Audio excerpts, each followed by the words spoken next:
place, a new home for a while. Let me feel alive. Nothing to hold me back. Take my time, just enjoy the ride. All right, guys, welcome back to part 2. I am making Daigu, and I'm going to show you exactly how I do that. If you're not familiar with what Daigu is, it is fermented pickled radish, and this is a favorite here in the island, but I think they use a different, it's a yellow type radish. I don't know how they process that, but it's yellow, but I don't use that. I use the daikon radish because I just don't like a lot of processed stuff. I'm not even sure if that's even processed, but it kind of seems like it to me. But this is delicious, and you guys have to try this. So the Daigu has this sweet, fermented, pickled type vibe to it. Okay, so here we go. All right, so the ingredients are daikon radish. And I usually try to get the sizes like this. You know, you can tell by my finger, or my fingers, how big that is. Or, you know, this is also a pretty good size too. Now, sometimes you'll see them like really like double the size of this. It's so huge. I try to stay away from those sizes only because you want to make sure it can fit in your jar. And this is a wide mouth size, and this is a pretty good size, if you can see, for it to fit. And you want to be able to put it in your jar and then also serve it easily without it getting stuck in there. Tip number 1 on that. So I don't normally get this much, but I haven't made it in a while, and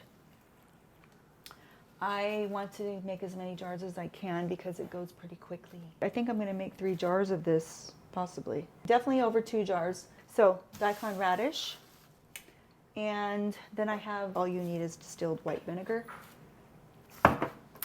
And then I had this much left, so I asked my husband to pick me up this new bottle of vinegar.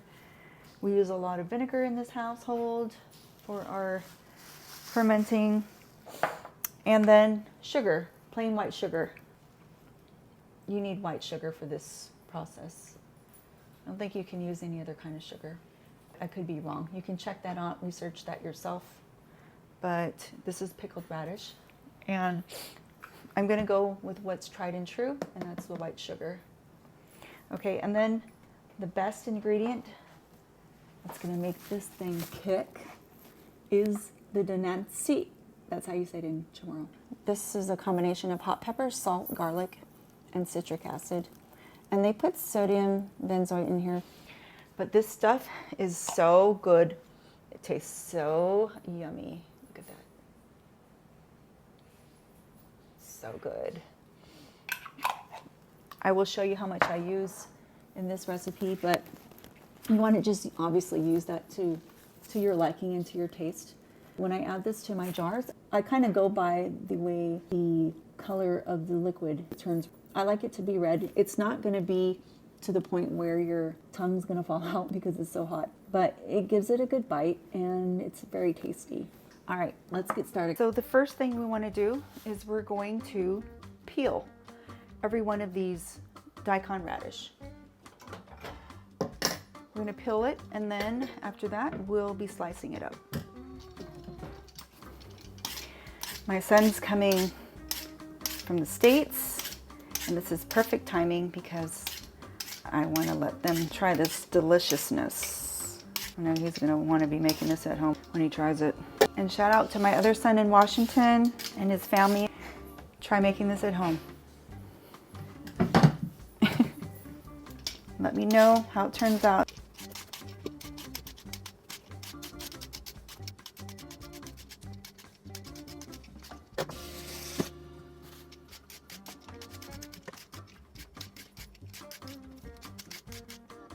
All right, guys, so now that I've gotten everything peeled, what I'm going to do is I'm going to get rid of the ends, take off the end pieces that, you know, look kind of yucky. And then I'm going to slice them up. I'm going to show you the size thickness that I use. You can make it as thick as you like or as thin, but I kind of like it in between. And I'm going to pack them into these jars. I have 3 of these.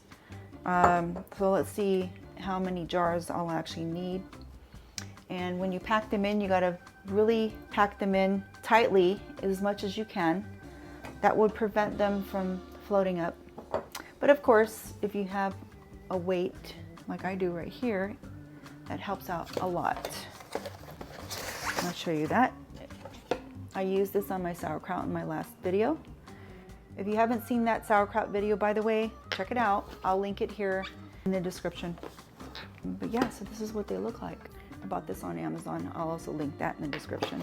All right, so let's go ahead and get started with the slicing. Let's go ahead and remove this. I have too many up here right now. I'm gonna transfer this onto another plate. Make some room here. So first things first, like I said, we're gonna slice off the tops. That's what we're doing. And I like to do the other side as well. So I make this about like that size.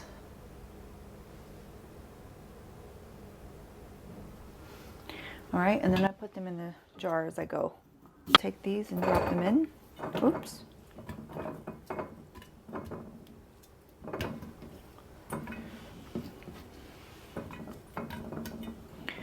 Stick my hand in there, just make sure your hands are clean. Okay, see how I'm pushing it in? Down on the sides. Get it kind of tight in there. Any gaps you can fill, stick it in there. I'll show you what I did here. So I'm going to continue cutting the rest of this and then I'll get back with you. By the way, if you have any little funky looking things that you see on here, just chop it off. That solves that problem. As you can see, this is full. Keep it below the mouth because when we fill it with liquid, we just want room. By the way, because these are smaller sizes, I make them a little thicker. So this is what you ended up with. Okay, and so what I'm going to do next is I'm going to dissolve the sugar in here because we want it to dissolve before we place it into the jars. The sugar and the vinegar and then water. So I'll show you how that goes. So with this size jar, I can put 4 cups of liquid comfortably to the top of this. So the way you do this is you're gonna add a cup of water to a cup of vinegar. So it's 1 to 1, and then a half cup of sugar. So we have 1 cup of water, and then I'm gonna add 1 cup of vinegar to this. And then we'll add the half cup of sugar. Okay, so we have the half cup of sugar, and then I'll turn you this way. Oops. All I want to do is dissolve this sugar. So I'm going to turn the heat to maybe medium. I'm going to pour this into the pot, and then I'm going to add the sugar. Okay, I'm going to repeat this because that's 2 cups. I'm going to put 4 cups into this jar. I'm not trying to get this boiling hot or anything like that. We just need to dissolve the sugar. That's all we're trying to do. It's working slowly but surely. When I add the denancy in, I'll show you that step next. Looks like there's a tad bit left. And see, the pot's not even hot. Okay, that looks good. I'm going to turn off the stove. I'm sorry, the recording was not on. Basically, what I did here was I filled up the liquid up to the top, and then I added about a spoon in here, mixed it up. This is leftover, by the way. And then I filled it up in the jars here. As you notice with this one, I firmly packed it in and it's not floating. It would normally float if it wasn't packed. We'll see how it goes the next couple days. If it starts floating or loosening up, then I'll add a weight to it. Every day I just check them in the morning and unscrew the cap so that we can allow the air to escape. Sip break. Oh, so good. All right, guys, so last but not least, I'm gonna put the weight. So this is how we'll do that. All I do is I get a Ziploc bag, And I stick the weight in. Those are the weights, they're glass. So I put the weight in to the bag like so. And that's another reason why it's good to have the big mouth ball jars. Large mouth, big mouth, whatever you want to call them. Because the weight will fit in.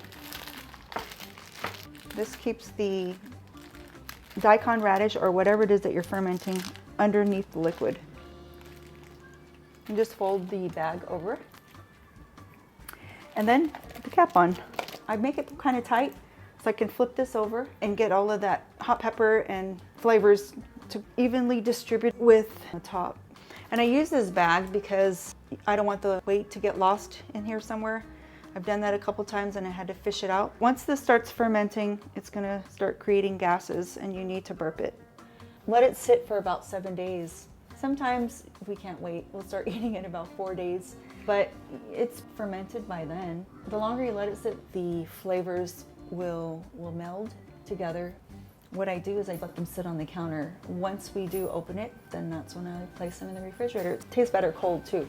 All right guys, thanks again for joining me. I'll see you again real soon. Bye.